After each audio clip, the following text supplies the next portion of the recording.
بسم اللہ الرحمن الرحیم نحمدہ ونصلی علی رسولہ الکریم اما بعد اعوذ باللہ من الشیطان الرجیم بسم اللہ الرحمن الرحیم الصلاۃ والسلام علیک یا رسول اللہ الصلاۃ والسلام علیک یا حبیب اللہ وعلی آلک واصحابک یا رسول اللہ صلی اللہ تعالی علیہ وسلم۔ میرے آقا کائنات صلی اللہ علیہ وسلم کی ایک حدیث پاک ہے۔ میرے آقا ارشاد فرماتے ہیں کہ نظر شیطان کے تیروں میں سے ایک تیر ہے۔ نظر شیطان کے تیروں میں سے ایک تیر ہے، جس نے خوف خدا کی وجہ سے اسے حرام سے بچا لیا، اللہ تعالیٰ اسے ایسا ایمان عطا کرے گا جس کی لذت وہ اپنے دل کی گہرائیوں میں محسوس کرے گا۔ یعنی یہ جو ابھی ہمارے ساتھ بحث چل رہی ہے، عبادت گزاری و ترک حرام، ہم لوگ عبادت کرتے ہیں اور ہمیں عبادت کا مزہ کیوں نہیں ملتا؟ وجہ یہ ہے کہ ہم لوگ جو ہے صرف عبادت کرتے ہیں یہ ڈیوٹی سمجھ کر کے۔ اللہ رب العزت کی خشیت خداوندی کو ہم نے دل میں نہ بسایا، عشق مصطفیٰ کو سینے میں نہ بسایا، اور پھر جو عبادت کی تو اس عبادت میں مزہ نہیں آئے گا۔ میرے سرکار کی جو سرکار سے محبت کرے گا یقیناً ہے کہ سرکار کی ہر بات مانے گا وہ۔ میرے آقا فرماتے ہیں کہ نظر جو ہے ان شیطان کے تیروں میں سے ایک تیر ہے، اور وہ ایسا تیر ہے، کہتے ہیں کہ جس نے اس تیر کو خوف خدا کی وجہ سے اسے حرام کاری سے بچا لیا۔ کیا مطلب؟ یعنی آنکھ وہ چیز ہے، ہم نماز پڑھتے، ہم روزے رکھتے، ہم قرآن بھی پڑھتے، لیکن یہی بات ہم جاتے ہیں تو اپنی نظر کو حرام سے بچانا۔ کیا مطلب؟ اپنے نظر کو برے کاموں سے بچا لینا، اپنی نظروں کو جو ہے ناجائز چیزوں سے بچا لینا، اپنی نظروں کو جو ہے مطلب کہ بری چیز، جیسے آج کی ڈیٹ میں بہت ساری پہلے فلمی ہے، گانے ہیں، یا انسٹاگرام ہے، فیس بک ہے، یا جن چیزوں پر جو کوئی تصاویر آتی ہے جو گندی ہوتی ہے، یا کسی، تو ان چیزوں سے بچانا۔ کیونکہ ہوتا یہ کہ ہم نماز پڑھتے ہیں لیکن فیس بک ہمارا وہی معاملہ ہوتا ہے، ہمارا جو تنہائی کیسا ہوتا ہے وہ ہم سب جانتے ہیں۔ ان چیزوں سے نظر جس نے بچا لی، یا راستہ چلتے ہوئے اگر ہم نے کسی کو تو بار بار گھر کر دیکھنا، یہ ساری ایسی چیزیں ہیں، کہتا کہ جو اسے بچا لیا حرام سے، ان حرام کاریوں سے۔ یعنی آپ نے نظر کو جو مطلب کہ فلم ہے یا ڈرامے ہے، یا آپ جو ہے وہ سیریل وغیرہ ہے، یا انسٹاگرام، فیس بک اور یوٹیوب وغیرہ پہ جو چیزیں آتی ہے جس میں ان چیزوں سے اگر آپ نے بچا لیا، حالانکہ جائز چیز ہے، جائز میں تو کوئی معاملہ نہیں، مسئلہ نہیں، اگر حرام وغیرہ سے بچا لیا، یاد رکھ لیجئے میرا آقا فرماتے ہیں کہ ایمان کی جو ہے لذت وہ اپنے دل کی گہرائیوں میں ایسا محسوس کرے گا، ایسا محسوس کرے گا، اور وہ اللہ ایسا ایمان عطا فرما دے گا، اور وہ ان لوگوں کو، اور جس کو یہ چیز عطا ہو جائے پھر اس سے دنیا سے کیا مطلب رہتا ہے، پھر وہ تو وہ ہو جاتا ہے نا۔ اور حکمہ کا قول ہے کہ جس نے اپنی نگاہ کو آوارہ چھوڑا، جس نے اپنی نگاہ کو آوارہ چھوڑ دیا، اس نے بے انتہائی شرمندگی اٹھائی۔ یہ آواز و نگاہ انسان کو بے نقاب کر دیتی ہے، اسے ذلیل خوار کرتی ہے، اور جہنم میں طویل مدت تک رہنے کو اس پر واجب کر دیتی ہے نا۔ اور اپنی نظر کی حفاظت کر، اگر تو نے اسے آوارہ چھوڑ دیا تو برائیوں میں گھر جائے گا، اگر تو نے اس پر قابو پا لیا تو تمام اعضائے بدن تیرے مطیع ہو جائیں گے۔ یعنی حکمہ کا قول ہے کہ نگاہوں کو آوارہ نہ چھوڑیے، یعنی جیسے نہ ہر چیز مت دیکھنے لگی، نگاہوں پر کنٹرول کیجیے۔ ہم جب راستہ چلیں گے تو نیچے دیکھ کے چلیں گے، ہم جھانکیں گے نہیں، ہم تاکیں گے نہیں، ہماری نگاہیں ادھر ادھر نہ ہو۔ اگر یہ حال ہمارا سب کے ساتھ ہے، ہماری تنہائی میں بھی اس طرح کی حال ہو، اپنے نفس میں اگر ایسا کرتے اور آوار نہیں چھوڑتے، تو حکمہ کہتے ہیں کہ تمام اعضائے بدن آپ کے مطیع ہو جائیں گے، آپ کے فرما بردار ہو جائیں گے، ہے نا۔ پھر سنیے، افلاطون سے پوچھا گیا کہ دل کے لیے زیادہ نقصان پہنچانے والی چیز کان ہے یا آنکھ؟ افلاطون ایک حکیم تھا، کہتے کہ آپ اسے پوچھا گیا کہ بتائیے انسان کو سب سے زیادہ نقصان دینے والی چیز کیا ہے، کان ہے یا آنکھ ہے؟ انہوں نے کہا یہ دونوں دل کے دو پر ہیں، یہ دونوں دل کے دو پرندے کے دو پر ہیں، کی پروں کی طرح ہے، وہ انہیں قوت سے اڑاتا ہے، جب اس میں سے کوئی پر لوٹ جاتا ہے تو وہ اڑنے میں بہت دشواری محسوس کرتا ہے، ٹوٹ جاتا ہے۔ تو یعنی کہتے ہیں کہ یہ آنکھ اور کان جو ہے دل کے پرندوں کے دو پر ہیں، اور یہ دونوں دل کو بڑی تیزی کے ساتھ اڑاتا، بڑی تیزی سے پرواز کراتا ہے، لیکن دونوں میں سے کوئی ایک قوت ٹوٹتا ہے تو اسے اڑنے میں بڑی دشواری ہوتی ہے۔ اب دیکھ لیجئے، انسان کو اگر بری چیزوں سے لذت کان سنتی ہے تو لذت محسوس ہوتا ہے، مثلا گانے کو ہی لے لیجئے، ایک مثال ہے گانا، ورنہ وہ چیزیں جو حرام ہیں وہ سنتا ہے، اور آنکھ کیا ہے؟ دیکھتی ہے نا۔ اگر مان لے جو آدمی ایک بہرا ہو، اس کو کیا خبر نا، یا اندھا ہو، لیکن اللہ نے جب یہ آنکھ عطا فرمائی ہے نا، بڑا قیمتی ہے آنکھ، اس کی حفاظت کیجیے۔ اللہ نے بڑا قیمتی کان دیا، یاد رکھ لیجئے، کان کی قیمت وہی سمجھتا جو بہرا ہوتا ہے۔ تو کہنے کا مطلب یہ دو پر ہیں، آپ ان سے جو ہے ان سے اگر ان دونوں کوئی ٹوٹتا ہے بڑی دشواری محسوس ہوتی ہے، اس لیے ان دونوں یہ دونوں نقصان دینے والی چیزیں۔ پھر سنیے، جناب محمد بن زو کا قول ہے کہ اللہ تعالیٰ نے ہر ذی عقل کے لیے یہ سزا رکھ دی ہے کہ وہ ہر اس چیز کے دیکھنے پر مجبور ہوتا ہے جس سے وہ نفرت کرتا ہے۔ زو یعنی روشنی، روشنی میں کہ اللہ نے ہر ذی عقل کو رکھ دی ہے،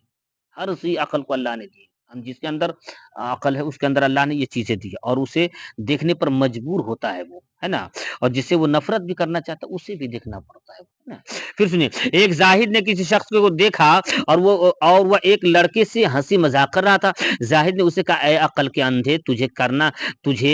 کرامن کاتبین اور محافظ فرشتوں سے بھی شرم نہیں آتی جو تیرے اعمال لکھ کر انہیں محفوظ کرتے جا رہے ہیں اور تیری ان برائیوں کے گواہ بن رہے ہیں اور تیری ایسی پوشیدہ برائیوں سے واقفیت حاصل کر رہے ہیں جن کو تو لوگوں کے سامنے کرنے سے گھبراتا ہے۔ یعنی ایک زاہد نے ایک لڑکوں کو دیکھا، ہنس رہا ہے، کیسے تم نادان و عقل کے اندھے ہو، تم اپنی ہنسی مذاق کر رہے جن باتوں پر، ان باتوں کو جا کر تم گواہ بنا رہے، تمہارے پاس دو فرشتے جس کا نام کرامن کاتبین، ایک دائیں کاندھے پر ایک بائیں کاندھے پر، ایک نیکی لکھتا ہے ایک بدی لکھتا ہے، اور اس کے علاوہ بھی فرشتے ہیں، ہم لوگ جانتے ہیں نا، لیکن ایک انسان کے پاس جو ہے بعض روایت کے 6 فرشتے ہوتے ہیں، دو چار حفاظت کے لیے ہوتے ہیں، 4 فرشتے حفاظت کے لیے جو ایک آگے پیچھے دائیں بائیں میں رہتے ہیں، اور دو یہ کرامن کاتب، 6 ٹوٹل فرشتے ہوتے ہیں انسان کے ساتھ۔ اللہ اتنا فرشتہ آپ کے ساتھ رکھا ہے، وہ آپ کے ساتھ ہمیشہ رہتا ہے، وہ آپ کے ساتھ ہمیشہ رہتا ہے، آپ کی حفاظت کرتا ہے ہر بلا سے، ہر چیز سے، ہر پریشانی سے، وہ اللہ نے ڈیوٹی ان سے لگا رکھی ہے نا۔ لیکن وہ فرشتے اگر آپ غلط کر تو یاد وہ تو گواہ بن رہے نا، گواہ، رب تو پوچھے گا نا کرام کاتبین سے، تو کہے گا نا رب ہاں ہم گواہ ہیں اس نے ایسا کیا تھا، کہا کہ تم گواہ بنا رہے ہو جبکہ تمہیں پتا نہیں ہے، اور ایسی برائی کو گواہ بنا جس برائی کو تم لوگوں کے سامنے کرنا شرمندگی محسوس کرتے ہو۔ مطلب اگر کوئی بھی انسان شراب پی رہا ہے اور وہ اپنے بڑوں کے سامنے کبھی شراب نہیں پیتا، وہ شراب پی کر کے اس فرشتوں کو تو گواہ بنا رہا نا، میدان قیامت والے وہ سب سارے اس کے گھر والے جانیں گے، شرمندگی محسوس، اسے میدان قیامت سارے راز کھل جائیں گے، جب سارے راز کھلیں گے تو اس وقت کیا شرمندگی تو کہتے ہیں۔ اور اسی طریقے کا قول یہ بھی ہے کہ حضرت خواجہ غنی نواز رضی اللہ تعالیٰ، خواجہ غریب نواز جب آپ تشریف لا رہے تھے مدینہ شریف سے ہندوستان کی سرزمین کے لیے، تو آپ فرماتے آپ کے سفر نامے میں ہے کہ آپ ایک علاقے میں ایک جگہ پہنچے تو آپ نے دیکھا کہ 2 شیر ایک غار پر، پہاڑ کے ایک غار کے پاس حفاظت کر رہا ہے، 2 شیر بیٹھا ہوا، ایسا لگا کوئی اندر میں ہے، دونوں جیسے گارڈ ہوتا ہے نا، وہ گارڈ کی طرح۔ تو غریب نواز فرماتے کہ میں گیا تو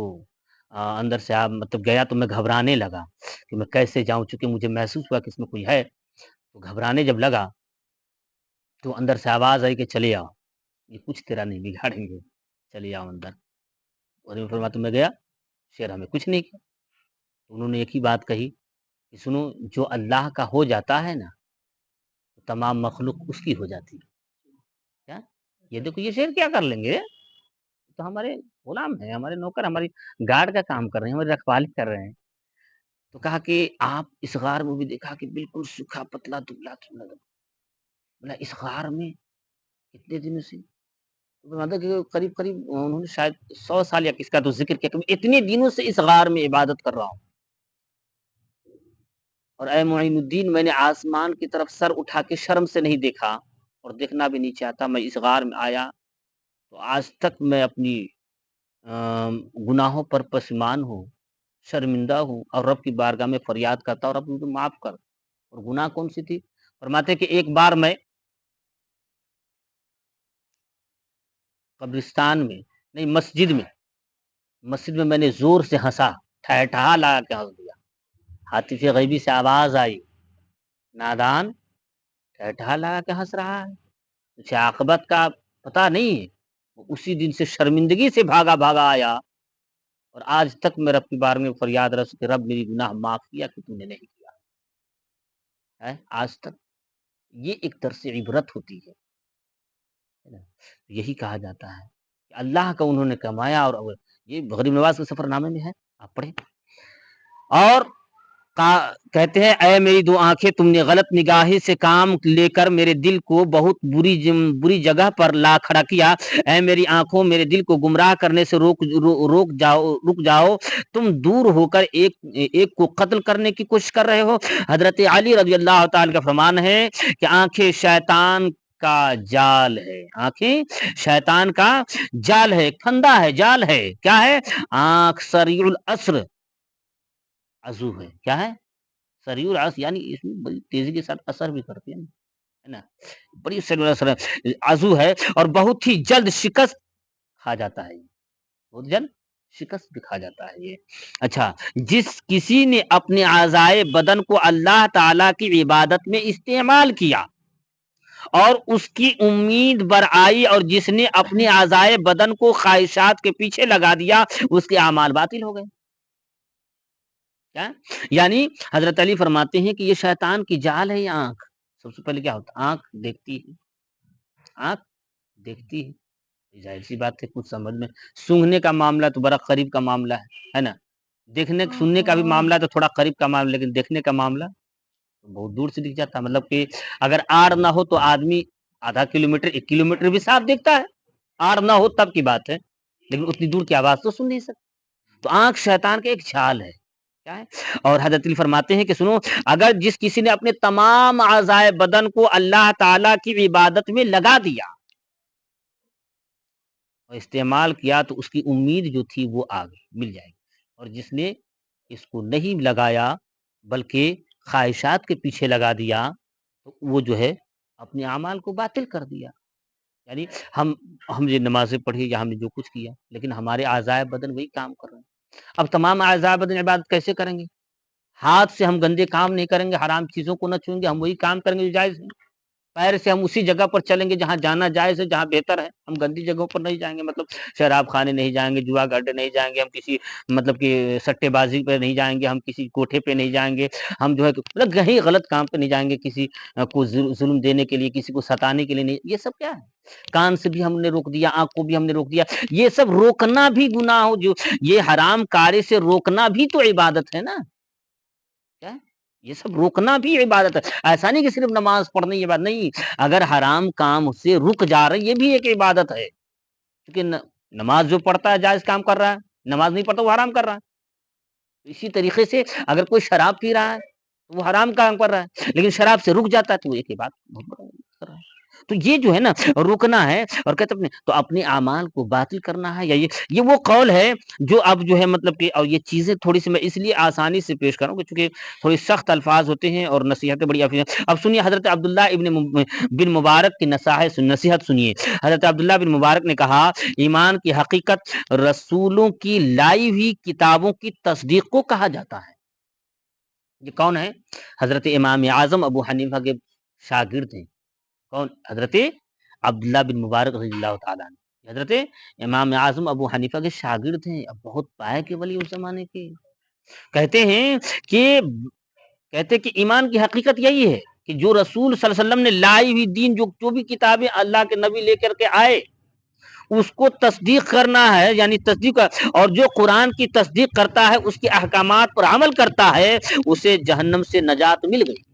یہ نصیحت ہے۔ اب ظاہر سی بات ہے، لیکن ہم یہی وجہ ہے نا۔ اب بتائیے کہ اگر ہم قرآن کو مانتے ہیں یا ہم نبی کو، تو قرآن پہ عمل ہے، یا ہم نبی کی لائیو کتاب قرآن مقدس جو ابھی سچی ہے، ایسے آسمانی کتابیں 104 آئی، صحیفے 104 آئے، جس میں مشہور 4 ہوئے، توریت، زبور، انجیل، قرآن مجید، ان میں 3 کتابوں میں رد و بدل کر دی گئی، کتابوں میں، چونکہ توریت حضرت موسیٰ علیہ السلام پہ نازل ہوا، زبور حضرت داؤد علیہ السلام پہ، انجیل حضرت عیسیٰ علیہ السلام پہ، قرآن شریف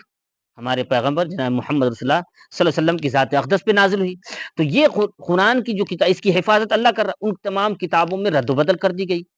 توریت میں بھی، زبور میں بھی، اور انجیل میں بھی، لیکن قرآن مقدس جس کا ایک ایک حرف الحمدللہ آج بھی درست ہے،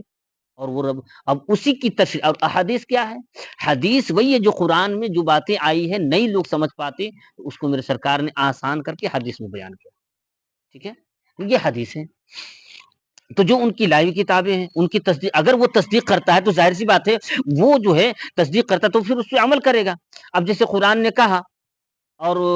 قرآن نے کہا کہ تم شراب نہیں پیو، قرآن نے کہا کہ تم بری جگہ نہیں جاؤ، قرآن نے کہا کہ تم جائز کام کرو، قرآن نے کہا کہ ماں باپ کا حقوق ادا کرو، قرآن نے کہا بھائی بھائی ایک دوسرے کا خیال رکھو۔ یہ ساری احکامات قرآن میں موجود ہے، احادیث مبارکہ میں موجود ہے، تو ہم اگر ان کو مان لیتے تو کہتے اسے جہنم سے آزاد نجات مل گئی۔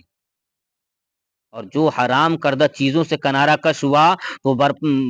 توبہ اور وہ توبہ پر مائل ہوا، جس نے رزق حلال کھایا وہ متقی بن گیا، جس نے فرائض کا انجام دیا اس کا اسلام مکمل ہو گیا، اور جس نے زبان کو راست گو بنایا وہ ہلاکت سے بچ گیا، جس نے ظلم کو ناپسند کیا وہ قصاص سے بچ گیا، اور جس نے سنن کو ادا کیا اس کے اعمال پاکیزہ ہو گئے، اور جس نے خلوص سے اللہ تعالی کی عبادت کی اس کے اعمال مقبول ہو گئے۔ یعنی یہ حضرت عبداللہ ابن مبارک کے قول ہیں اور ان کی نصیحتیں ہیں۔ آج کی گفتگو انہی چند باتوں کے ساتھ ختم جاتی ہے، اگلا بیان بعد۔